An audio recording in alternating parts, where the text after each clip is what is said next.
Vamos a comenzar este seminario que teníamos programado para el día de hoy acerca del desarrollo de planes de seguridad integral y del desarrollo de planes de emergencia, planes de evacuación, planes de contingencia o programas internos de protección civil.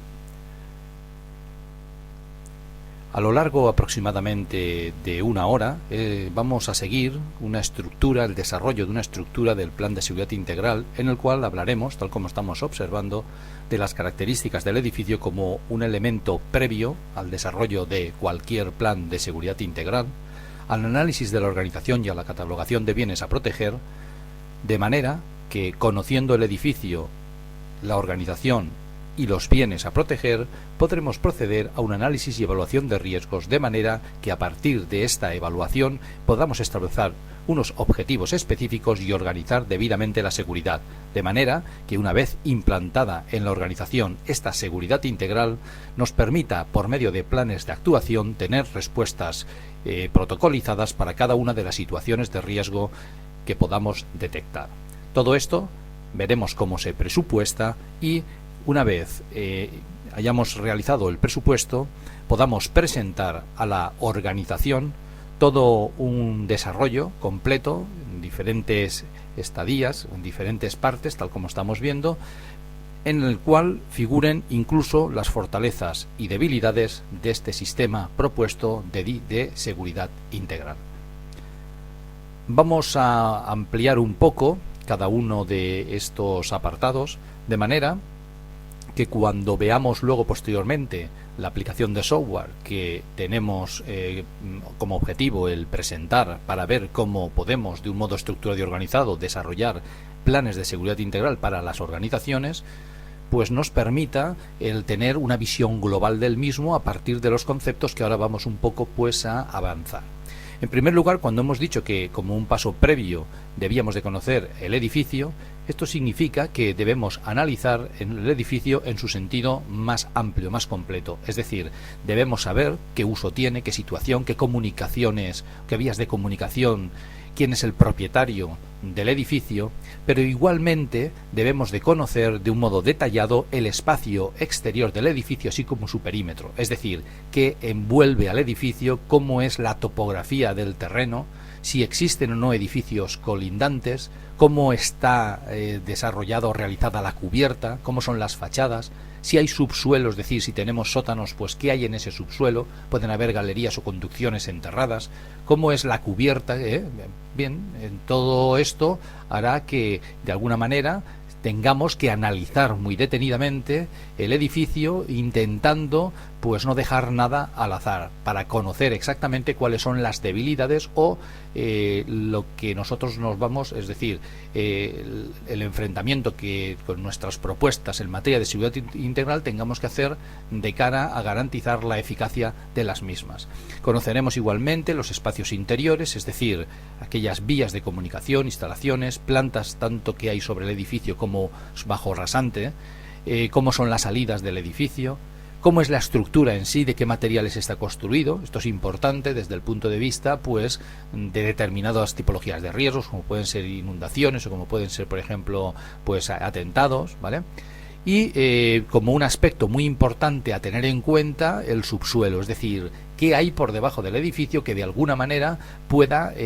perjudicarnos, en el sentido de que pueda ser un punto de entrada o de accesibilidad a nuestro edificio, siendo por lo tanto necesario el proceder al estudio del subsuelo detenidamente, para garantizar que no representa un riesgo añadido a las fachadas o a la cubierta, para acceder indebidamente al mismo.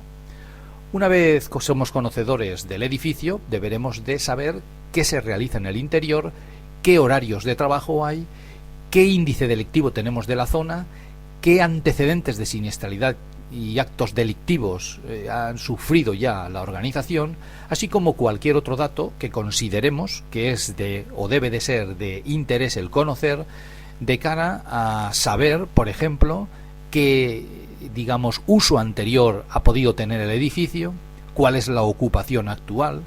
qué tipología de personas acceden, tanto trabajadores como personal ajeno, como personal de mantenimiento, etcétera. Por lo tanto, una vez conocido el edificio y su entorno y lo que hacemos en el interior, debemos de pasar a catalogar los bienes a proteger. Es decir, vamos a hacer un inventario y una valoración de los bienes que necesitamos proteger dentro de la organización. Y hay que tener en cuenta de que para nosotros los bienes va a ser prácticamente todo, es decir, personas, información, bienes mobiliarios, ¿de acuerdo? Y todo esto nos permitirá saber, cuando analicemos el riesgo, si un riesgo afecta, en qué medida puede afectar y cuáles son los daños que dicho riesgo causará. Así pues, hemos de establecer unos objetivos de protección, hemos de detectar qué agentes causantes son los que pueden alterar los bienes o bien afectar, en el caso de que suceda el riesgo, pues al valor de dichos bienes. Hay que determinar las vulnerabilidades, dónde están, es decir, aquellos puntos débiles del edificio en los que, por ejemplo, un atraco, un asalto, por ejemplo, pues una inundación o, por ejemplo, un incendio podría afectar, y, lógicamente, y en la medida de lo posible, intentar estimar qué tiempos disponemos para actuar para cada una de las amenazas. Hay amenazas que se materializan súbitamente, como es por ejemplo una explosión, pero hay amenazas que se pueden materializar y permitirnos disponer de un corto plazo de tiempo para poder actuar. Pues bien, todo esto deberemos de tenerlo en cuenta, es decir, catalogar para nosotros los bienes a proteger significará catalogar las personas, los bienes materiales e incluso la información, tal como hemos dicho. Una vez nosotros hemos, digamos, conocido el edificio, hemos analizado la organización actual del mismo, el uso, el destino, las personas que acceden, y hemos visto cuántos bienes hemos de proteger y hemos estimado incluso la cuantía económica de dichos bienes, pues estamos en condiciones de analizar y evaluar los riesgos. Lógicamente, se pueden aplicar diferentes metodologías. Estas metodologías nos permitirán, en el supuesto de aplicar más de una, pues el poder contrastar presuntamente resultados. Pero con especial atención hemos de centrarnos en, aunque hay la aplicación que luego de software veremos, permite aplicar diferentes metodologías, nosotros queremos que hay dos de ellas, como es el método Mosler o el método cuantitativo mixto,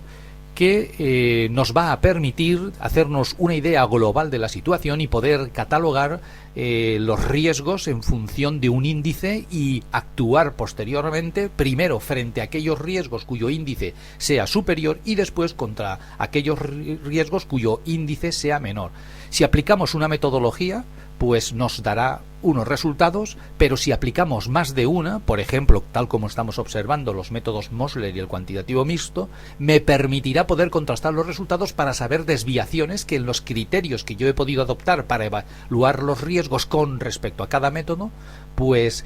hará que intente en la medida de lo posible el unificar mis criterios de evaluación y contrastando los resultados, pues intentar optimizar esta catalogación de riesgos al objeto de adoptar las medidas, los medios, los recursos humanos para enfrentarme a los mismos.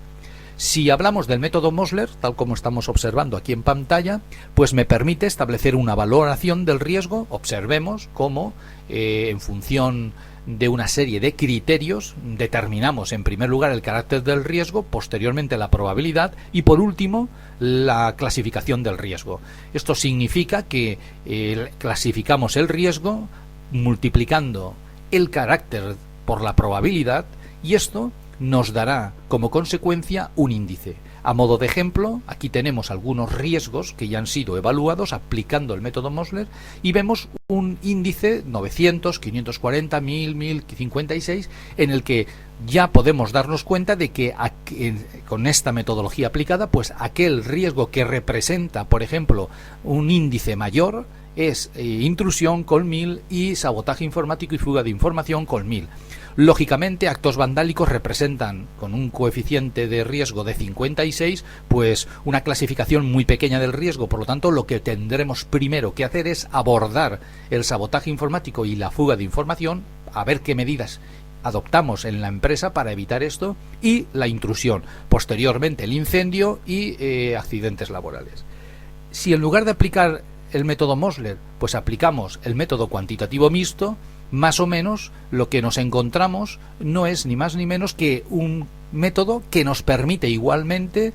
el obtener un valor, este valor, tal como estamos viendo ahí, de justificación del riesgo, pues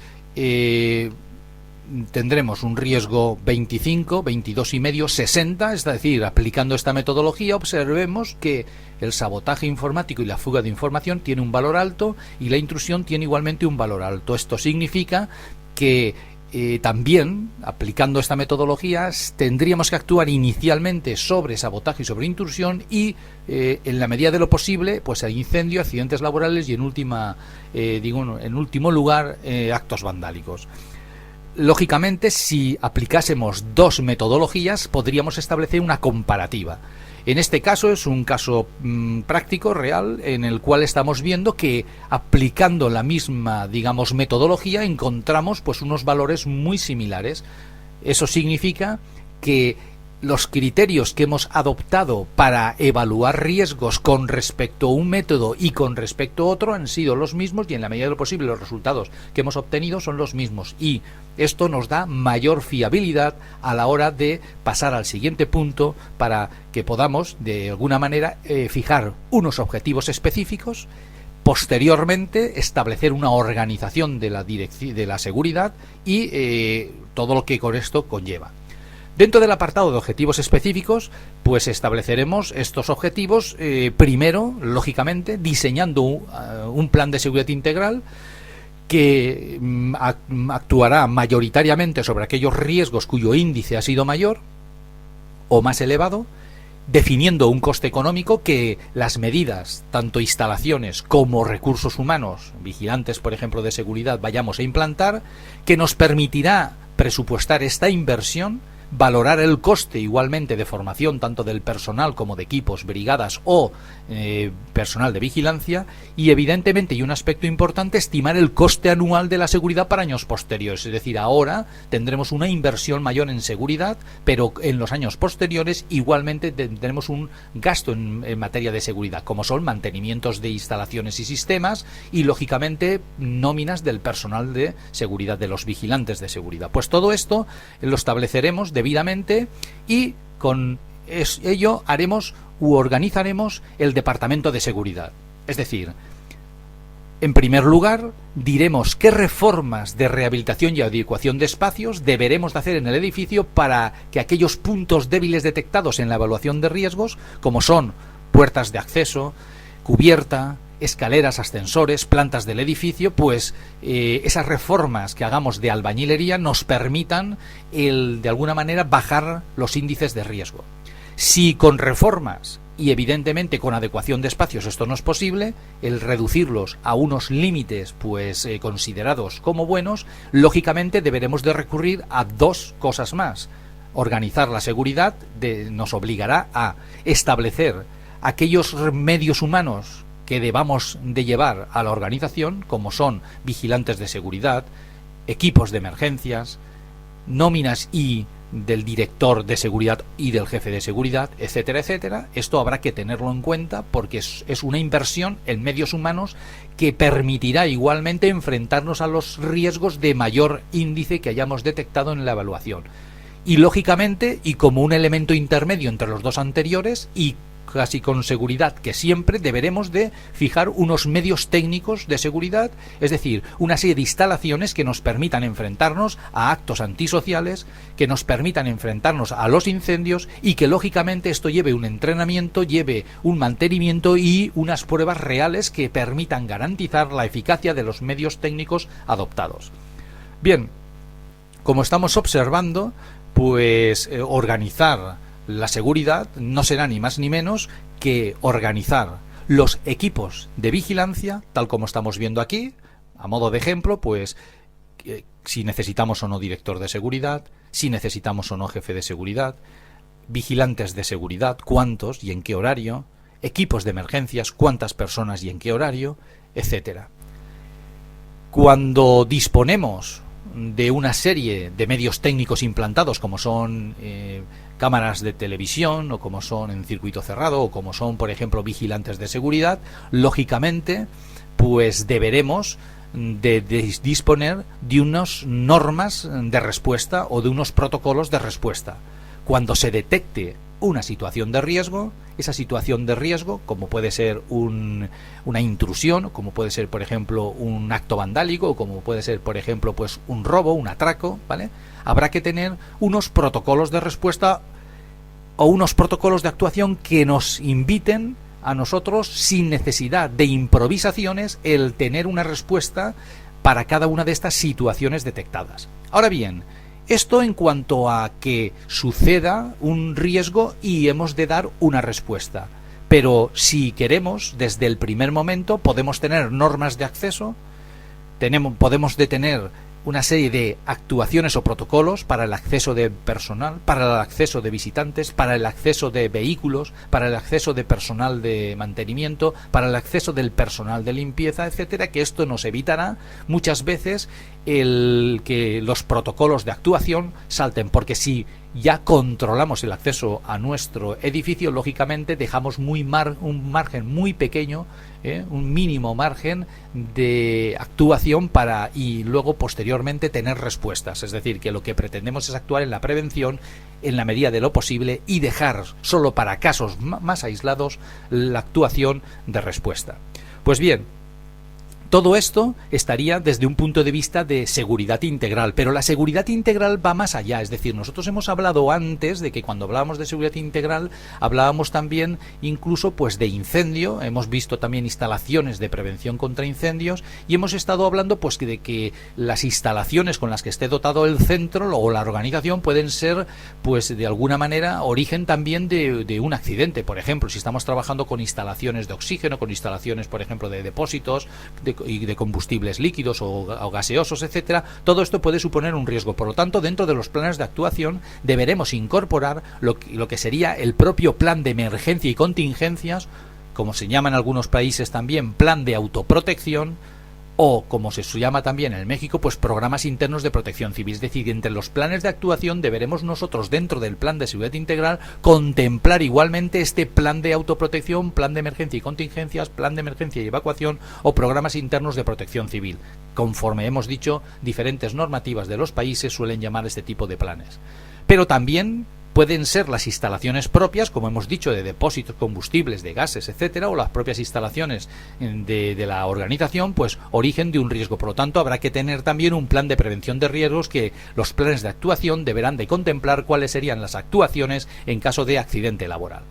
Así pues, nos encontramos con que realmente vamos nosotros a organizar la seguridad desde dos puntos de vista. Primero, con instalaciones y si no es posible, primero en lugar, si es posible, hacer reformas de albañilería que eviten el riesgo en origen, pues con acciones de albañilería. Pero esto no siempre va a ser posible, por lo tanto deberemos luego posteriormente recurrir a instalaciones de seguridad y a vigilantes de seguridad. Posteriormente, estas instalaciones, estos vigilantes deberán de tener protocolos de respuesta, entre los cuales deberemos contar también con el plan de autoprotección para saber realmente cómo enfrentarnos a diferentes riesgos establecidos allí y con el plan de prevención de riesgos laborales para sabernos enfrentar a los riesgos propios de la organización. Con todo esto haremos nosotros una serie de normas generales y esto es lo que llamaremos, un apartado digamos muy importante dentro del plan de seguridad integral, lo que llamaremos planes de actuación. A modo de ejemplo, pues aquí hemos reflejado pues unas normas de acceso, por ejemplo, de los vehículos. Es decir, estas normas de acceso deberán de cumplirse en la empresa para todos los vehículos que accedan al inmueble. ¿De acuerdo? Obligatoriamente deberán seguirse este protocolo. Esto luego lo veremos más detalladamente con el supuesto práctico que vamos nosotros a intentar ver. Bien. Ya sabemos prácticamente dentro del plan de seguridad integral los diferentes capítulos anteriores que hemos visto. Conocer el edificio, conocer qué se hace dentro, también hemos, digamos de alguna manera, pues organizado la seguridad, hemos inventariado el interior, hemos detectado riesgos, hemos incluso adoptado instalaciones y personal de vigilancia y todo eso va a tener un coste. Es decir, eso va a suponer un gasto pues que habrá que asumir en la empresa como una inversión, ya que es un gasto probablemente amortizable. Por lo tanto, deberá de presupuestarse tanto las reformas de albañilería que vayamos a hacer, los medios humanos, los medios técnicos de seguridad, desglosándolos entre aquellos que van contra actos antisociales, intrusión, robo, atraco, vandalismo, etcétera, como aquellos otros que van orientados a seguridad contra incendios, como son los detectados en el plan de emergencias, ¿vale? Y establecer un plan de conservación y mantenimiento anual, porque claro, las instalaciones, eso deberá de tener un coste anual. Así pues, habrá que desglosar todo esto y presupuestarlo y saber exactamente esta inversión en seguridad, qué coste va a tener a la organización el año de desarrollo e implantación, pero igualmente en años posteriores. Es decir, inicialmente el primer año va a suponer un coste elevado, habrá que hacer reformas de albañilería, como hemos dicho, y habrá que hacer una serie de instalaciones, pero luego estas instalaciones de albañilería ya estará, por lo tanto, para próximos años no habrá que contemplar estos apartados. El presupuesto lo desglosaremos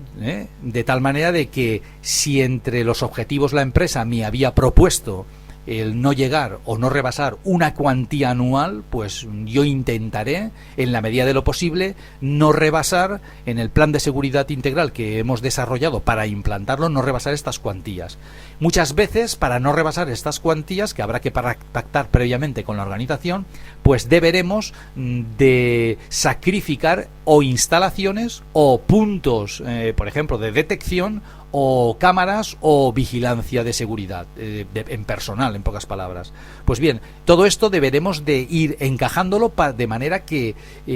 nos ajustemos al presupuesto inicialmente previsto, pero que evidentemente garanticemos una eficacia